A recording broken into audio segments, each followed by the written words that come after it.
Statue of unity વિશ્વનું શ્રેષ્ઠતમ પ્રવાસન સ્થળ બન્યું છે.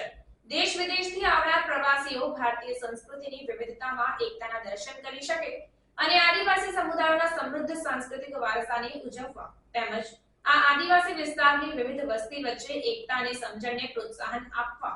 આદિવાસી નૃત્યની પ્રસ્તુતિ કરવાનું નક્કી કરાયું છે, જેનો શુભારંભ 1 મેના રોજ એટલે કે ગુજરાત સ્થાપના દિનથી થશે. સમગ્ર વિશ્વમાં ભારત દેશ વિવિધતામાં એકતાનું શ્રેષ્ઠતમ ઉદાહરણ પૂરું પાડે છે, ત્યારે ભારતની અને ખાસ કરીને આદિવાસી સમુદાયના સમૃદ્ધ સાંસ્કૃતિક વારસાની જાણકારી અને ઝલક વિશાળ સંખ્યામાં આવતા મુલાકાતીઓને મળી રહે અને ભારત દેશની સંસ્કૃતિને વિવિધતામાં એકતાના દર્શન કરી શકે તે માટે સ્ટેચ્યુ ઓફ યુનિટી વિસ્તાર વિકાસ અને પ્રવાસન નિયમન સત્તા મંડળ અને ગુજરાત આદિવાસી સંશોધન તથા તાલીમ સોસાયટી વચ્ચે થયેલા સમજૂતી કરાર મુજબ દર શનિવાર અને રવિવારે સ્ટેચ્યુ ઓફ યુનિટી ખાતે આવેલા બસ 2 ખાતે સાંજે 6:15 થી 7 કલાક સુધી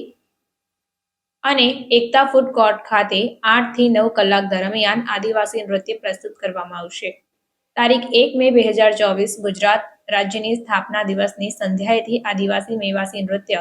પ્રસ્તુત કરીને આ આયોજનનો પ્રારંભ કરવામાં આવશે. આ સમગ્ર આયોજન બાબતે સ્ટેચ્યુ ઓફ યુનિટી વિસ્તાર વિકાસ અને પ્રવાસન નિયમન સત્તા મંડળના અધિક કલેક્ટર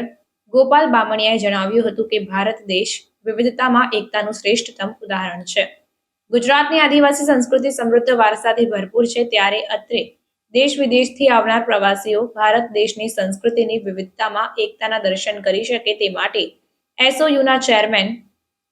મુકેશ પુરી અને મુખ્ય કારોબારી અધિકારી ઉદિત અગ્રવાલના માર્ગદર્શન હેઠળ ગુજરાત આદિવાસી સંશોધન અને તાલીમ સોસાયટીના સહયોગથી સમગ્ર આયોજન ઘડી કાઢવામાં આવ્યું છે.